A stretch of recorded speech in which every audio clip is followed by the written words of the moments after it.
Des opérations de piégeage prolongées sur plusieurs jours révèlent souvent un changement radical dans le comportement des sangliers. Face à une pression accrue, les troupeaux s'adaptent. Ils ne se déplacent plus en grands groupes prévisibles et leur approche des zones appâtées devient beaucoup plus prudente. Au lieu d'entrer directement dans les pièges, ils restent dispersés, s'arrêtant juste avant les emplacements initialement ciblés. Ce changement de comportement réduit considérablement l'efficacité des méthodes de piégeage classiques et exige une nouvelle stratégie. Pour pallier ce problème, des systèmes plus vastes et plus performants sont mis en place, conçus pour capturer rapidement des groupes entiers avant qu'ils ne puissent réagir ou se disperser. Un de ces pièges est installé avec soin en plein jour dans une clairière isolée. Chaque détail est pensé avec précision, afin que la structure se fonde naturellement dans le paysage et n'éveille pas les soupçons. À la tombée de la nuit, les animaux s'animent. Attirés peu à peu par l'appât, ils émergent des ténèbres. Un à un, ils pénètrent dans l'enclos. Lorsque le groupe est suffisamment avancé, le système se déclenche brusquement, refermant le piège en un instant décisif. Le lendemain matin confirme le résultat. Les mouvements et les bruits à l'intérieur de l'enclos indiquent que le système a fonctionné comme prévu. Encouragés par ce succès, des pièges supplémentaires sont déployés dans des endroits plus exposés, notamment des terres agricoles ouvertes où la végétation est peu dense. Malgré des doutes initiaux quant à leur emplacement visible, le dispositif s'avère très efficace. En une seule nuit, un nombre étonnamment élevé d'animaux sont capturés, ce qui laisse penser que, dans certaines conditions, les sangliers peuvent baisser leur garde même en milieu ouvert. Les opérations se poursuivent en lisière de forêt, où les itinéraires de déplacement restent constants. À ces endroits, plusieurs individus sont confinés dans des pièges renforcés. À l'approche de l'homme, les animaux réagissent avec une agitation accrue, percutant à plusieurs reprises les parois de l'enclos pour tenter de s'échapper. L'intensité de leurs mouvements crée un climat tendu et dynamique. Au cœur des forêts denses, où la visibilité est réduite et la présence humaine rare, un autre piège est installé le long d'un sentier bien tracé. Des traces d'activité confirment son utilisation fréquente. Chaque élément du dispositif est soigneusement réglé, de l'alignement du mécanisme de la porte au placement de l'appât, pour un rendu naturel. Une fois la zone laissée tranquille, les systèmes de surveillance commencent à enregistrer l'activité. Peu à peu, le troupeau revient. Les premiers individus s'approchent avec prudence, testant les lieux. Au fil du temps, la confiance s'installe et de plus en plus d'animaux pénètrent dans la zone de piégeage. Lorsque le groupe entier est à l'intérieur, le portail s'active instantanément, brisant le silence de la forêt. La réaction immédiate est intense. Les animaux de tête tentent de battre en retraite, mais ne trouvent aucune issue. Ceux de derrière continuent d'avancer, créant une tension et une confusion dans l'enclos. Il en résulte une situation chaotique mais maîtrisée, avec des mouvements et des impacts constants contre la structure. Au matin, les signes de la capture sont indéniables. Même de loin, on entend des bruits de mouvement et d'agitation. À l'approche des observateurs, les animaux réagissent violemment et tentent de s'échapper malgré l'enclos sécurisé. La tension reste palpable dans toute la zone. Après l'inspection, la phase suivante commence, la manipulation et le transport systématique. Chaque piège est traité individuellement. Malgré l'agitation persistante à l'intérieur des enclos, une action coordonnée permet un transfert en toute sécurité. Les animaux de toute taille, des grands adultes aux jeunes individus, sont manipulés avec soin et chargés pour être transportés vers les destinations prévues. L'ampleur de l'opération n'apparaît pleinement qu'après son achèvement. Ce qui semblait au départ un problème limité se révèle être un problème touchant une population bien plus vaste. Cet effort ne représente pas un événement isolé, mais une réponse coordonnée à un défi persistant et de grande ampleur. Une fois les opérations terminées, l'environnement retrouve peu à peu son calme. Cependant, ce calme est temporaire. La gestion de la faune sauvage est un processus continu, et une surveillance constante demeure essentielle pour prévenir toute aggravation future. Dans de nombreuses régions agricoles, les sangliers sont devenus une préoccupation majeure. Leur capacité à endommager les cultures, à perturber les infrastructures et à s'adapter rapidement aux mesures de contrôle représente un défi complexe. Les méthodes traditionnelles ne suffisent peut-être plus. De ce fait, les stratégies de gestion de la faune sauvage se sont orientées vers un contrôle collectif. Au lieu de cibler des animaux individuellement, l'accent est mis sur la gestion de troupeaux entiers. Cette approche vise à perturber rapidement les comportements et à prévenir toute adaptation ultérieure. Trois principes clés définissent cette stratégie. Premièrement, une compréhension précise des schémas de déplacement garantit un placement précis des pièges. Deuxièmement, les méthodes d'attraction naturelle réduisent la panique et maintiennent un comportement prévisible. Troisièmement, le confinement simultané de l'ensemble du groupe empêche les survivants d'apprendre et de s'adapter. Les systèmes de pièges à panneaux à grande échelle sont devenus une solution privilégiée. Ces systèmes sont constitués de panneaux renforcés disposés autour d'une zone cible, formant un parcours guidé vers une enceinte centrale. Chaque composant est solidement installé le long de trajets prédéfinis, garantissant ainsi la stabilité de la structure et un fonctionnement efficace. Contrairement aux pièges traditionnels, ces systèmes sont conçus pour une activation coordonnée. La télécommande permet aux opérateurs de déclencher le mécanisme au moment précis où tout le groupe est réuni. Ce niveau de précision accroît l'efficacité tout en réduisant le risque d'évasion.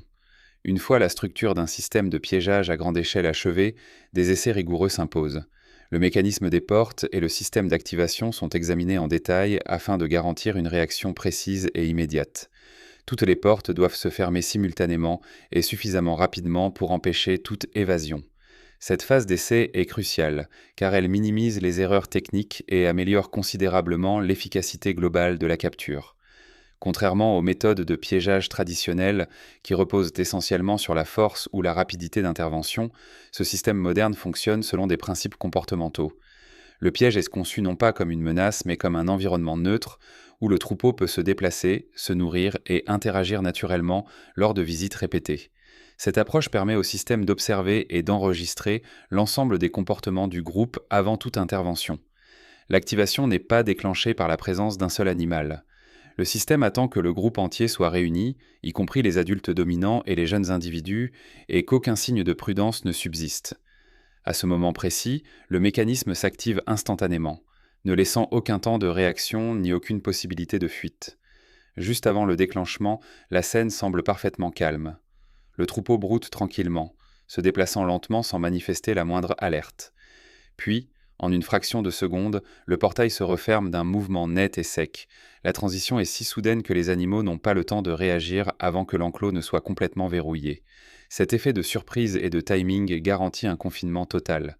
En empêchant toute fuite, le système évite l'apparition de comportements d'évitement acquis. Les autres groupes présents dans la zone ne reçoivent aucun signal d'alerte, ce qui permet à la méthode de rester efficace sur le long terme. Cet avantage représente une amélioration significative par rapport aux techniques plus anciennes. Dès l'activation, l'attention se porte sur la stabilisation. La priorité est de maintenir le groupe calme et de réduire son stress. L'enclos est conçu pour être à la fois sécurisé et ventilé, et une surveillance continue permet de prévenir tout accident grave. Le transport est ensuite effectué à l'aide de véhicules spécialisés, garantissant stabilité et contrôle tout au long de l'opération. En matière de gestion moderne de la faune sauvage, les étapes postérieures à la capture sont tout aussi importantes que la capture elle-même. Même une erreur mineure lors de la manipulation ou du transport peut engendrer des risques considérables. C'est pourquoi les opérations suivent des directives strictes qui privilégient la sécurité, la légalité et le traitement humain des animaux. Dans de nombreuses régions agricoles, la gestion des sangliers est devenue partie intégrante des pratiques agricoles durables. L'objectif n'est pas seulement de réagir aux dégâts, mais de les prévenir grâce à une planification à long terme. Cela implique le respect de la réglementation, le recours à des méthodes respectueuses du bien-être animal et la protection des cultures et des écosystèmes. Appliquées efficacement, ces stratégies profitent non seulement aux agriculteurs, mais aussi à l'environnement dans son ensemble. Des écosystèmes équilibrés sont plus résilients et des populations contrôlées réduisent les risques de conflits futurs.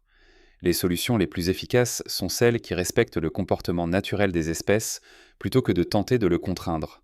Dans les zones les plus touchées, des interventions de grande envergure sont souvent nécessaires.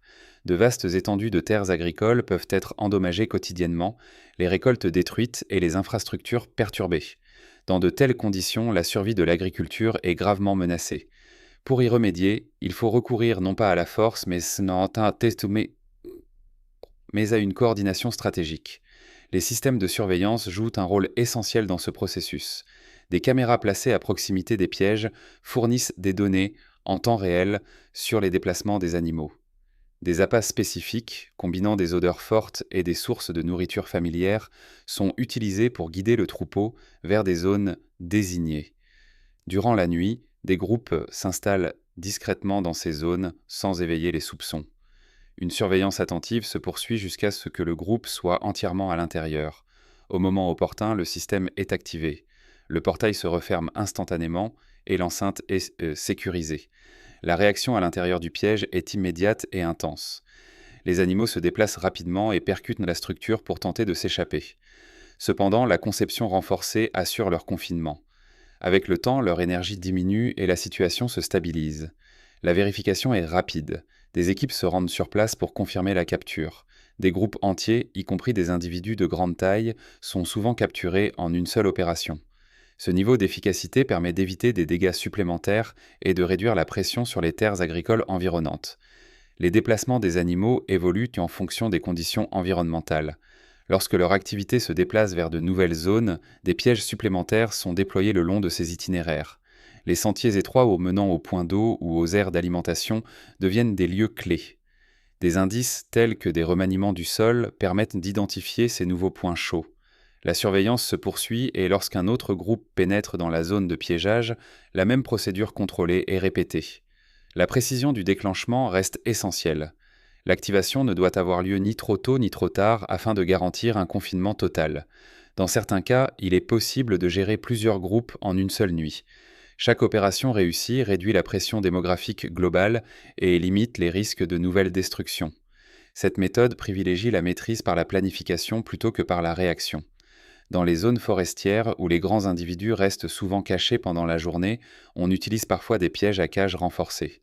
Les systèmes de surveillance révèlent un comportement prudent. Les animaux tournent autour de la structure et l'inspectent à plusieurs reprises. La patience est alors essentielle. L'activation ne se produit que lorsque le groupe entier est pleinement engagé. La porte se referme instantanément, et même les individus les plus imposants sont confinés. Les premières réactions sont intenses, avec des impacts répétés contre l'enceinte. Cependant, la structure sécurisée garantit que toute tentative d'évasion reste vaine. Après la mise en quarantaine, les procédures de manipulation sont effectuées efficacement. Les conditions environnementales, comme un sol humide ou boueux, peuvent parfois faciliter le déplacement des animaux lourds en réduisant la friction. Des systèmes de transport sont ensuite utilisés pour les déplacer en toute sécurité. Une fois les opérations terminées, les animaux capturés sont gérés conformément aux pratiques établies. Certains sont transférés vers des installations de transformation professionnelles, tandis que d'autres peuvent être distribués de manière à soutenir les communautés locales. Toutes les actions sont menées dans le respect des réglementations et des principes de responsabilité.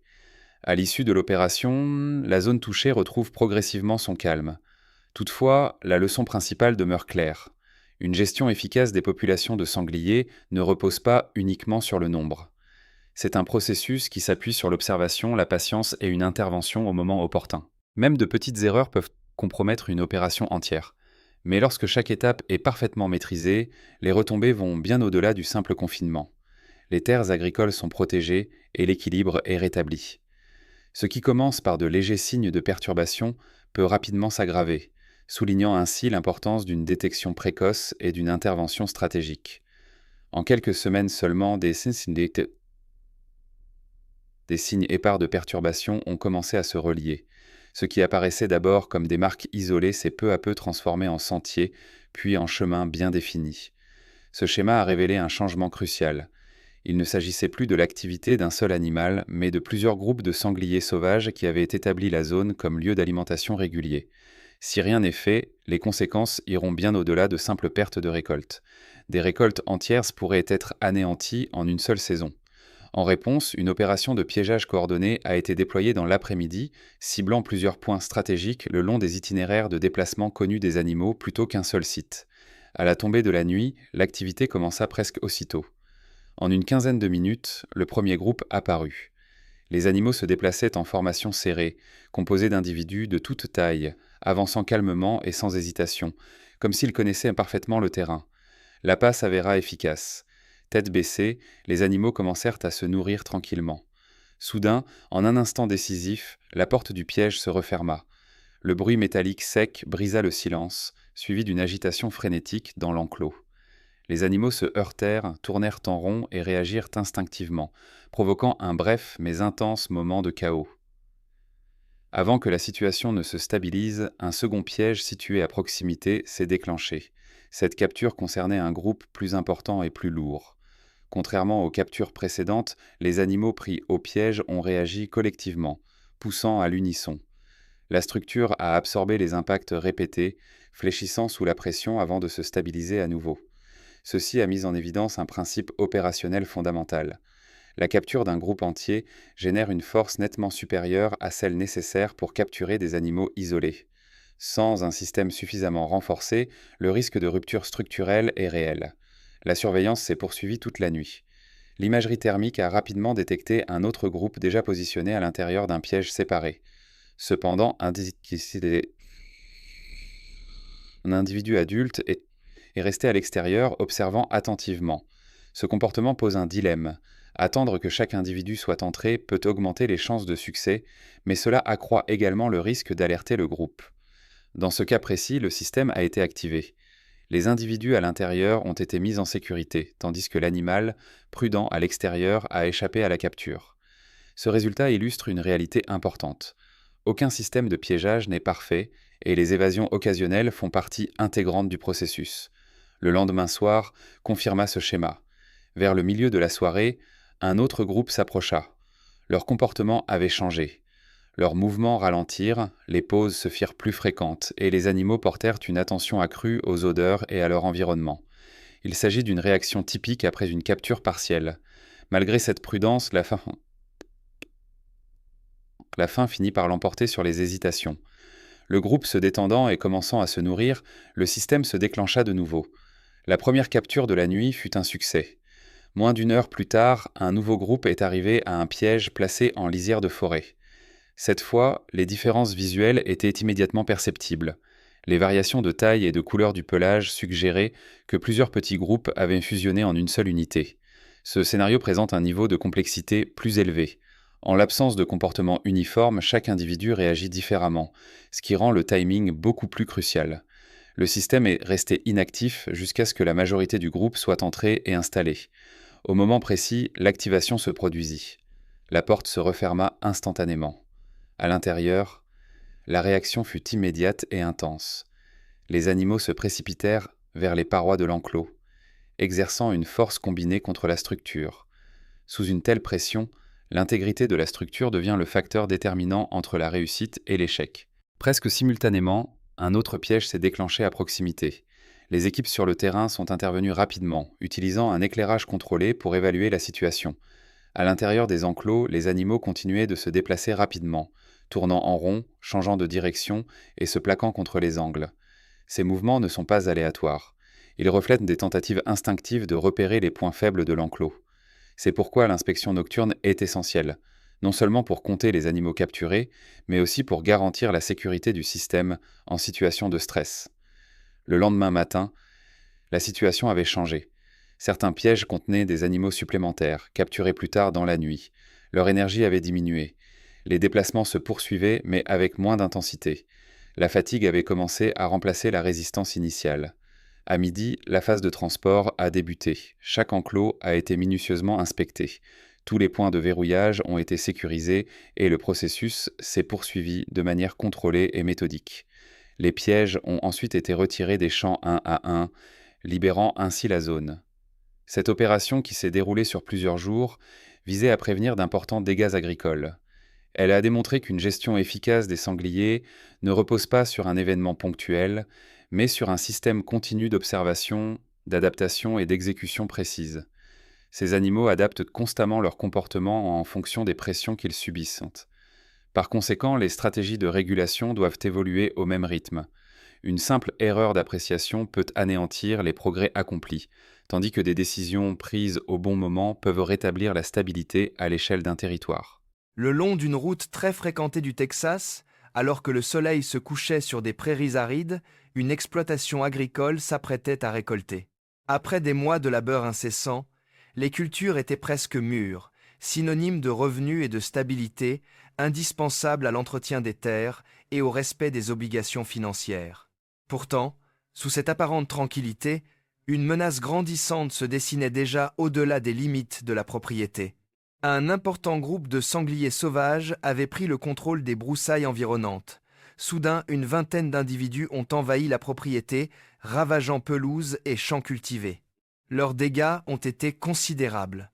La terre a été retournée, les récoltes détruites et les barrières de défense mises à rude épreuve. Leur comportement a démontré non seulement leur force, mais aussi leur grande capacité d'adaptation. Chaque nuit qui passait, le niveau de risque augmentait. Des dégâts continus pouvaient anéantir des mois de travail en quelques heures. Afin de prévenir d'autres pertes, une intervention coordonnée a été mise en place avant le début de la saison de chasse, période où l'activité humaine accrue risquait de pousser les animaux vers des territoires inaccessibles. Un système de piégeage à grande échelle a été déployé, composé de panneaux d'acier renforcés disposés en enclos circulaires. Des appâts ont été répartis dans toute la zone, non pas pour capturer les animaux immédiatement, mais pour les habituer progressivement au piège. L'objectif était de permettre des entrées et sorties répétées, réduisant ainsi leur méfiance et favorisant un comportement naturel à l'intérieur de la zone de piégeage.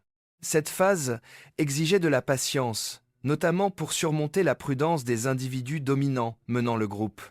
Malgré une préparation minutieuse, les animaux ont manifesté des signes évidents de vigilance. Ils se sont approchés lentement, ont inspecté les points d'entrée et sont souvent restés juste à l'extérieur de la structure. Cette hésitation a démontré leur capacité à détecter les changements environnementaux, rendant le timing et la discipline essentiels. Pour améliorer son efficacité, le système a été modernisé grâce à une technologie de surveillance à distance, comprenant des caméras infrarouges et une activation automatisée. Ceci permet une observation en temps réel, sans présence humaine, réduisant ainsi les perturbations et augmentant les chances de capturer l'ensemble du groupe. Au cours d'une nuit de faible luminosité, le système a atteint un point critique. Une partie importante du groupe est entrée dans l'enclos et a commencé à se nourrir. Une fois confirmé qu'un nombre suffisant d'individus s'y trouvait, la porte a été activée à distance. La structure s'est refermée rapidement, emprisonnant le groupe d'un seul geste coordonné. Des systèmes de piégeage supplémentaires ont été déployés dans les zones voisines confrontées à des difficultés similaires. Ces systèmes se sont également révélés efficaces, permettant la capture de grands groupes, y compris des individus adultes connus pour causer d'importants dégâts. À l'intérieur de l'enclos, les animaux ont réagi avec une grande force physique, tentant de repousser la structure.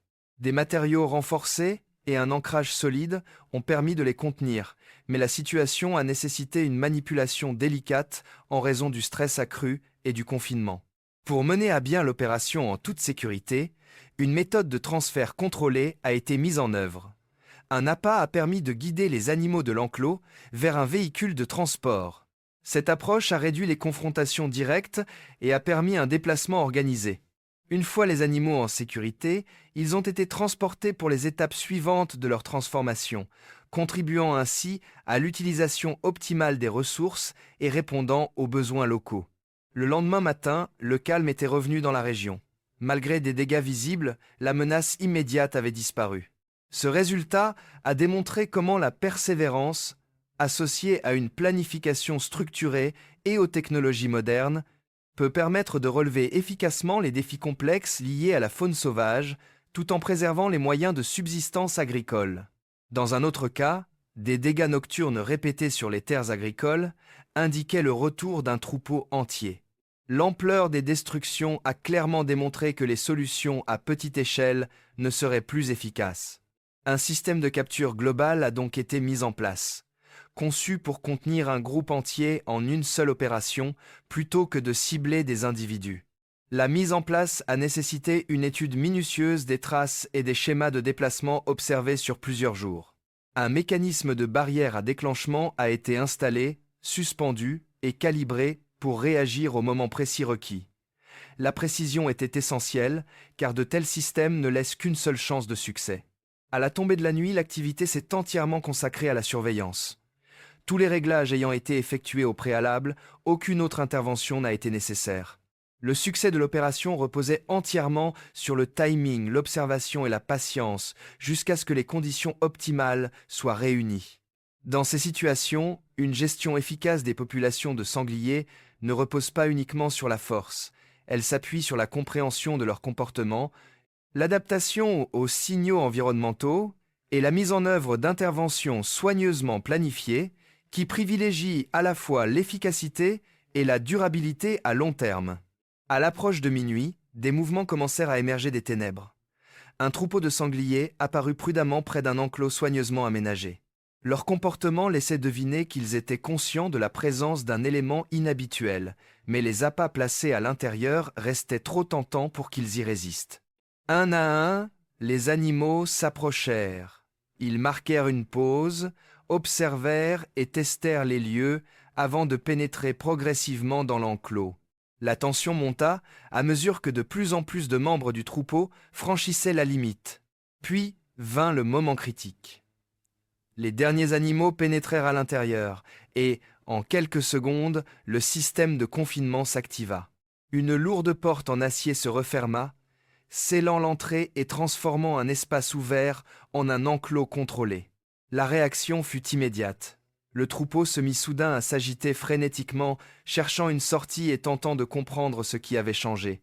De puissants animaux se déplaçaient rapidement dans l'enclos, testant les barrières et en faisant le tour du périmètre.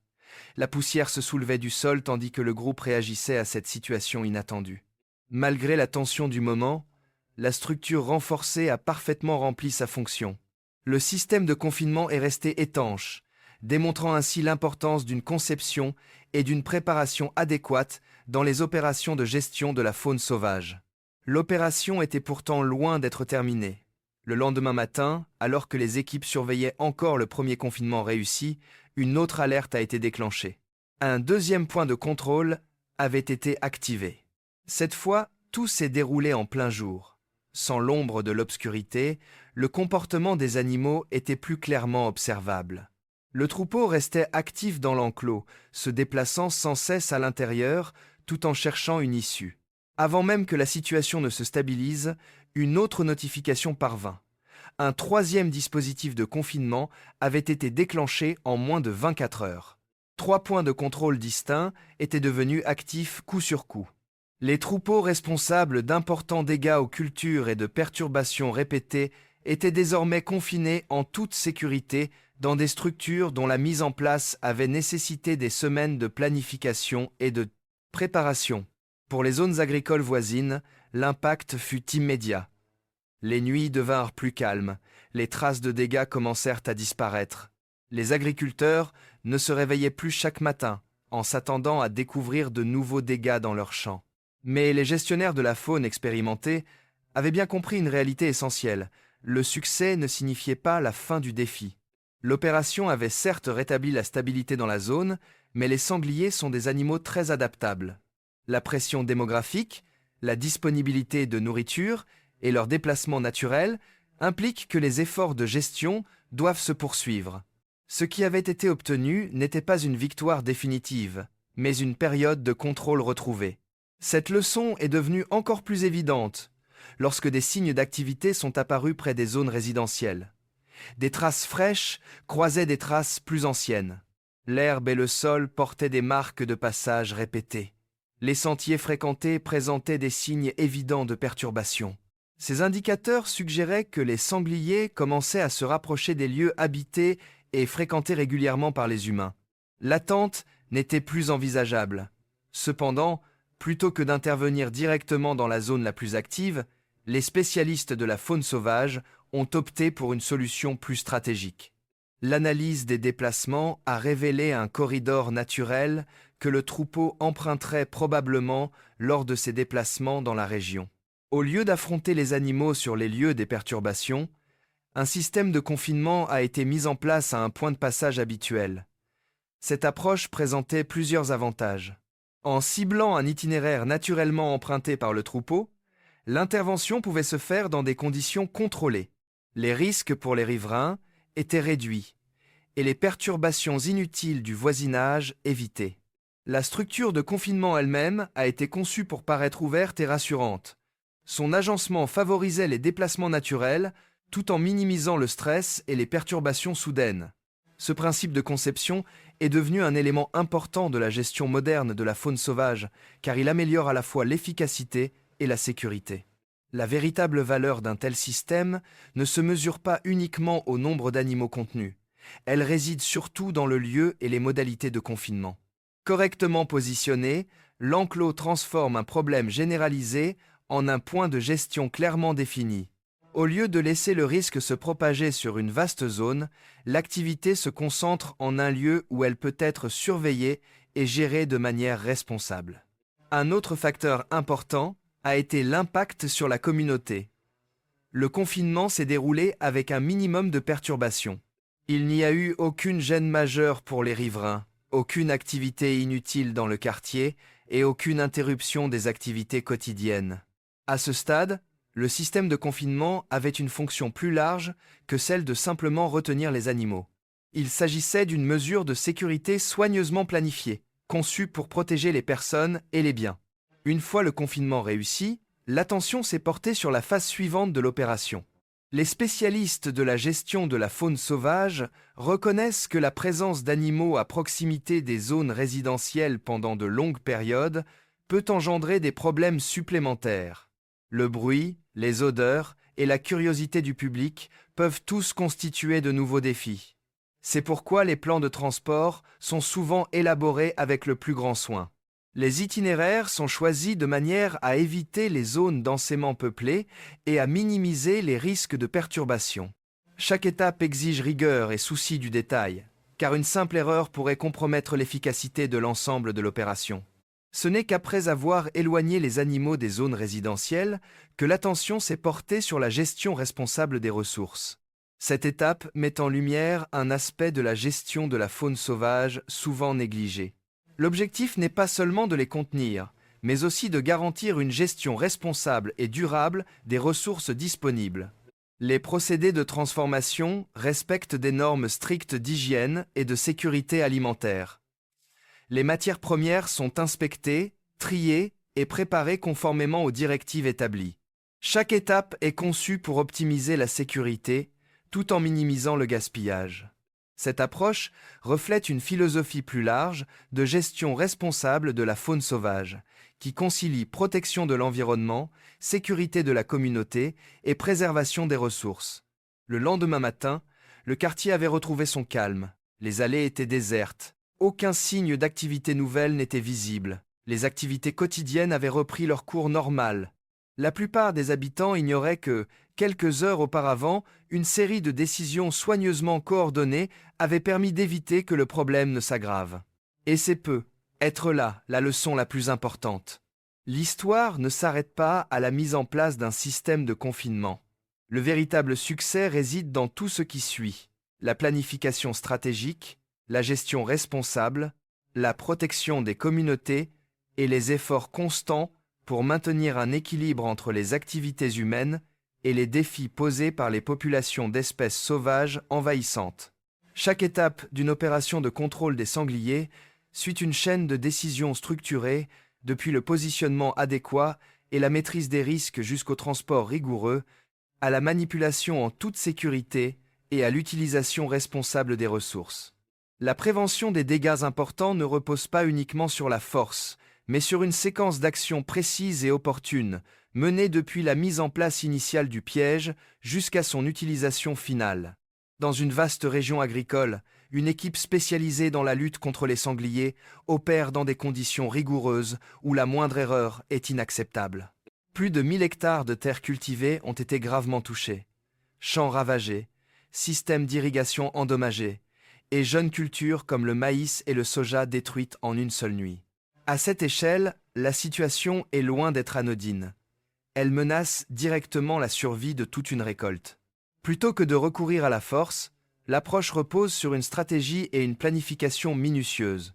Les systèmes de surveillance jouent un rôle crucial. Des caméras placées à proximité de plusieurs grands pièges en lisière de forêt permettent une observation en temps réel. Des appâts, combinant des odeurs fermentées puissantes et des attractifs sucrés, sont utilisés pour attirer les animaux dans des zones contrôlées. Dès qu'une activité est détectée, la patience est de mise. Les animaux doivent pénétrer entièrement dans la zone du piège avant son déclenchement afin d'assurer leur capture complète. Au moment opportun, le mécanisme du piège se déclenche. La fermeture soudaine provoque une brève agitation à l'intérieur de l'enclos, les animaux réagissant à leur confinement. Cependant, après quelques minutes, la situation se stabilise lorsque le groupe comprend qu'il ne peut plus s'échapper. Une vérification immédiate est alors effectuée. Des équipes se rendent sur place pour confirmer le confinement et vérifier l'intégrité de la structure. Les déplacements des sangliers évoluent en fonction des conditions environnementales. Lorsque les zones forestières sont perturbées, ils se déplacent souvent vers les terrains plus bas, notamment le long des chemins menant aux points d'eau ou aux zones d'accès du bétail. Des pièges supplémentaires sont stratégiquement placés dans ces passages étroits où des signes répétés, comme des traces de terre fraîchement remuées, indiquent une activité fréquente. Chaque activation exige un timing précis. Déclencher l'opération trop tôt risque de permettre une capture partielle, tandis qu'attendre trop longtemps augmente les risques d'évasion. Correctement exécutée, l'opération permet de contenir des groupes entiers en peu de temps. Dans certains cas, plusieurs groupes sont neutralisés avec succès au cours d'une même nuit, ce qui démontre l'efficacité d'une stratégie et d'une surveillance coordonnée. Dans les zones forestières plus denses, où les individus les plus imposants ont tendance à rester durant la journée, des pièges renforcés, dotés de structures en acier plus robustes, sont installés. Ces emplacements exigent une patience encore plus grande, car les animaux tournent souvent autour du piège et l'inspectent à plusieurs reprises avant d'y entrer. Le mécanisme ne s'active que lorsque tout le groupe est à l'intérieur, ce qui garantit une efficacité maximale. Après la mise en quarantaine, la manipulation en toute sécurité devient la priorité. Les conditions environnementales, comme un sol humide ou boueux, peuvent faciliter le déplacement des animaux lourds. Le transport est effectué à l'aide d'équipements appropriés, notamment des remorques et des véhicules conçus pour assurer stabilité et sécurité.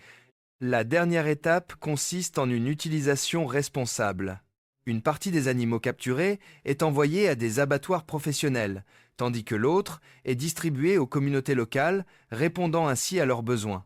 Cette pratique permet non seulement de réduire les dommages, mais aussi de créer des retombées positives pour la population environnante. En définitive, la lutte efficace contre les sangliers ne se résume pas à une question de nombre.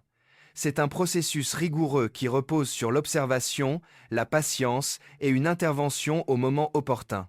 Une seule erreur peut compromettre l'ensemble de l'opération. Correctement mise en œuvre, elle rétablit l'équilibre, protège la production agricole et renforce la stabilité à long terme des terres cultivées et de l'environnement.